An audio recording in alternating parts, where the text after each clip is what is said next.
In this vlog series, I am transforming an old 3-story house into an eco home while living in my van conversion.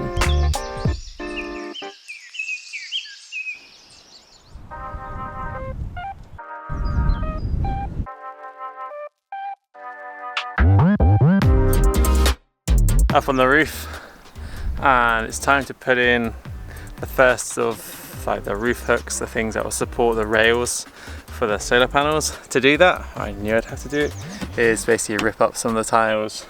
I have to take up 5 for every roof hook, and there's 48 roof hooks, so plenty of work to kind of do that and get it back in embedded.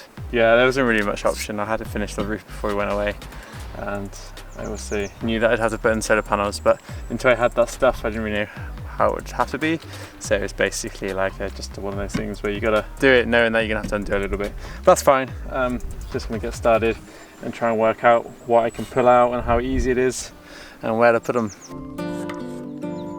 These are the cross beams, the solar kit.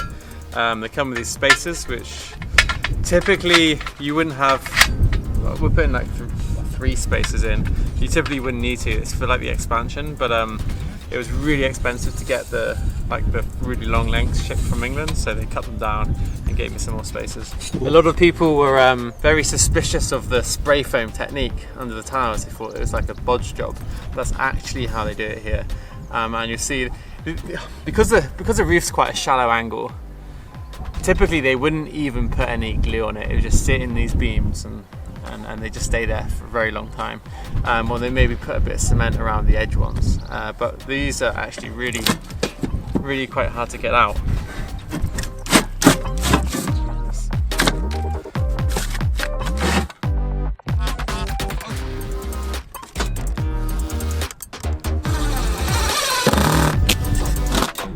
Work out the next one, repeat this, and do it another 48 times.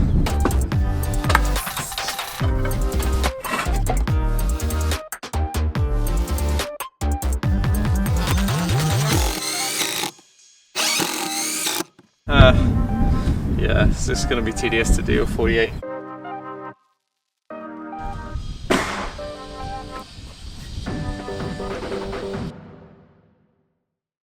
Now I'm going to basically try and run all these cables for the solar, and it has to go from the roof, so I need a bunch of extra on the roof. Put my connectors on it, and there'll be 4 cables going all the way down to the solar inverter. These cables 4mm squared, going in 2 bunches, one from here downstairs and then another to the bottom. Basically the bottom one's the harder one to do, but hopefully they'll run fine. Just got to kind of uncoil them in a way, find the middle, cut them in half, and then I can run the cables.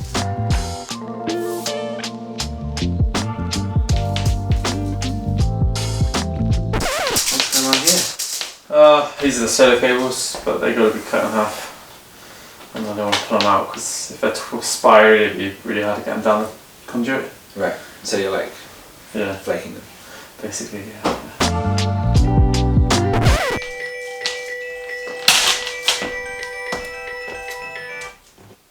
Yes.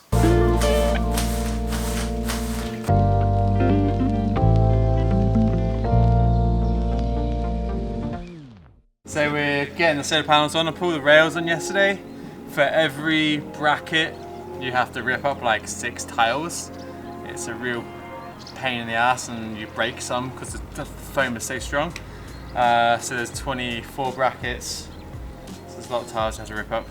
Put them in, it's a real pain. These are at the absolute limit of what they can take with these tiles. Some of them I'm like, pah, hammering the tiles back in underneath.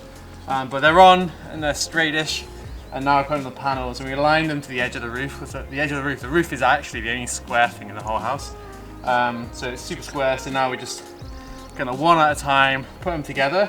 And I'm just connecting together underneath the panel. There's like a little doodah thing which holds the cable in place. I'm just gonna leave it on rather than have the cables hang on the roof. They'll just be all tucked up forever. And I can just clip them together and make them into lines, and then later I can connect them up. And when I've got the cable which will go down to the inverter, what I'm going to do is I'll do all the inverter work, bring the cables up, put the things on the end, and when that's all finished, connect on the roof. Because if you've got 20 panels, 6,400 watts, all at direct current. It's really, really dangerous. You just touch those ends, you die. There's not many two ways around it. So you're basically just going to work back up to it, and then there'll be just two ones to connect with the proper connectors. Should be pretty safe way of doing it. And now we're just going to put 10 panels on this side of the roof, work on the other side of the roof, do all the rails, and same again.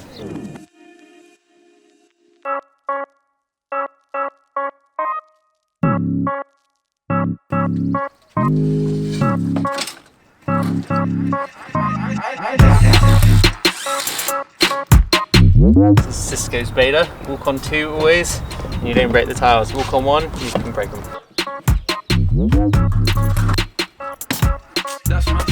Got a very important job right now. If I let go of this, then this could like slide down and take Nate out. That would be really bad.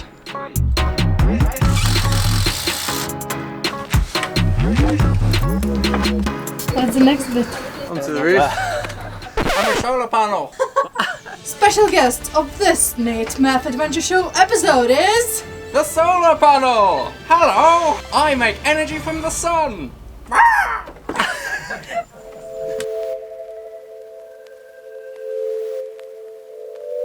Today I'm going to start working in this like nook space. It's actually quite a good space. It's above bedroom 2 and beside the master bedroom. The first thing I've got to do is, you can see this thin line. This is the plasterboard butt joint. So I'm going to cut some thin ply, put it behind it, screw it on from the outside, above and below the joint, so the wood will basically strengthen up the joint. Then I can insulate it. I need to put holes in for my lights, which will be in that side, like kind of up-down lights. Yeah, and other than that, then I can start insulating it and working on the plasterboard in of this room. As you can see, basically just tack these bits on from the inside, and that will hold them. I'll go around the other side now and just put a nice line of like 3 or 4 screws in, make it really solid. Because the wood's on this side, it will be able to embed the screw into the plasterboard, so I'm not using plasterboard for it. And yeah, that should do a pretty good job. Here's our big line of screws, Bob. All those bits of wood should be quite well fixed now. I'm going to go in and take out the ones which come out this wall, and then I can insulate the inside of that room, and then I can plasterboard it. So this is the back of this nook area. It's quite good, you've got quite a lot of space. I really like it as a kind of room. This is this sound insulation. To be honest, how good it is, I'm not sure. I think the thick stuff for the walls is amazing. I don't know how good this is at actually blocking out sound, but can't really tell until you close it in and put doors on. But we'll find out, I guess. That's just the game you're playing. So yeah, basically what I'm gonna do is lay this in, cut it where I need it, add in the sections, and then I can basically plasterboard this wall. Making sure you got a sharp blade for the scalpel, and it makes a huge difference to the speed you're cutting at. Just gonna cut it in a line, cut through to this piece of wood. Very kind of slow but very strong cuts. You're in quite a lot of control then, you're less likely to cut your finger off. This thin stuff's very easy to cut actually. Now I'm just eyeballing it. I can't do all of this little room yet because I've got the heat recovery system, and one of the pipes will kind of come through where the door is between the bedrooms and into this roof. So I've got to figure that out. But again, it's like when you have the kit, it's much easier to figure stuff out. I don't really want to make too many decisions that I might have to undo later. So just do what I can. Hopefully that'll arrive in the next couple of weeks. I mean, coronavirus means like nothing is certain, but you can just do your best. Wow, pretty fast. Just got a little bit on the end to do, and then we're done. Insulated, now putting on the plasterboard. Some funny shapes up in here, but actually it's been fine. It's just difficult to get it up here, and I think I'm going to go and have a boulder session now with the guys. So that's like one board up, one and a bit more on this side to the other bit. We're going to end up with like such a nice little room up here. I've got this idea over here. There's quite a big gap between the metalwork and the wall. It's kind of like pretty wide. So what I'm thinking of is just putting some drawers in. I can screw them into the frame, chop them down a little bit, and then it will basically plasterboard around it, and then we'll end up with some like cool shelves up here. Could be a good way of managing that. So reducing the space, the rest I can pad out with the insulation, but then we'll have some nice inbuilt shelves which will look purposeful, but it's just opportunist. It'll be pretty cool. So this room up here, and it's like just a slice of the roof going down to the back there. I think it's a really nice space. That's why we're building it out into a pretty nice room. And for reference, so where this is, we've got this space here. Under there is the small bedroom, and then we have the main bedroom with a big window over here. So yeah, pretty cool. Warning.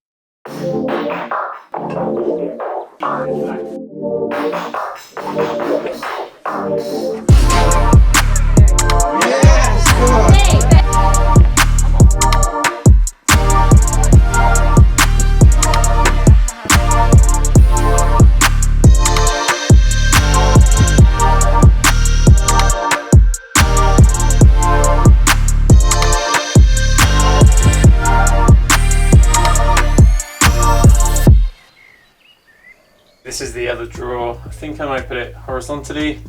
I'm gonna have to just cut a little bit with the front because the wall starts to come in and it's gonna cause plasterboard problems. I feel like the biggest enemy of progress is daydreaming. So if I ever find myself just thinking too much, just get something, cut it, move on.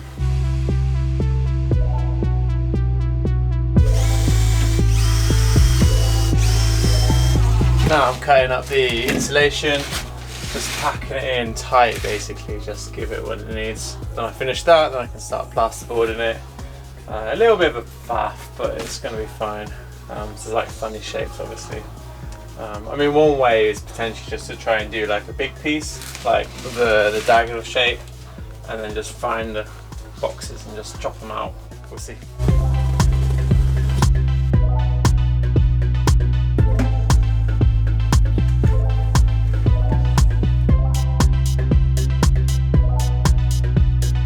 Quite a lot of insulation now, that's really it. Now I'm going to start cutting the plasterboard sheets. It's going to be a little fiddly, but it's going to look great when this is done.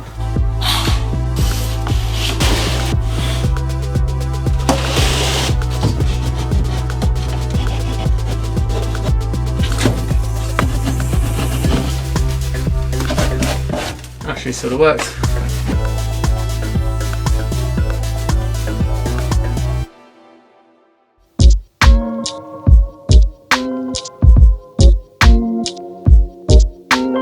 So now I'm doing the same thing. I've put the thick insulation in, and I put a little squidge of spray foam around just because I want to seal it up a little bit.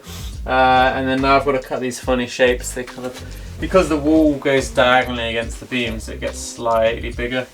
Shouldn't be too bad though. So 2 pieces, it's a little bit in the corner behind me, and it's going to start looking really roomy.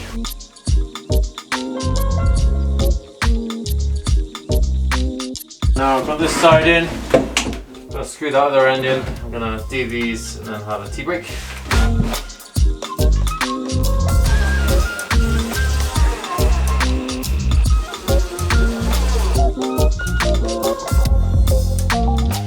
So that's one done.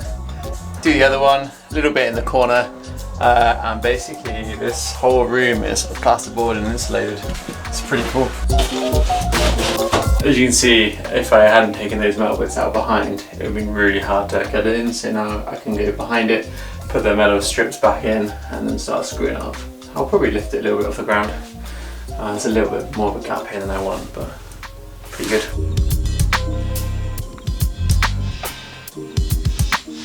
This room is completely insulated, plasterboarded. Obviously we still need to plaster it and paint it. But this is really big progress. I've just given a hoover and a clean up, so it's basically like maybe a useful space for a little while. Yeah, fantastic. Quite happy with this day's work. Got some stuff done, big progress, and it's good to feel progress when you have like a really long sort of job. And I'm really glad I put these little shelves in, because It was quite a bit extra faff, but I think it's just going to make this room, you know, feel a lot nicer. Having these sort of inbuilt shelves, it will feel more like a room than a loft. It's pretty cool.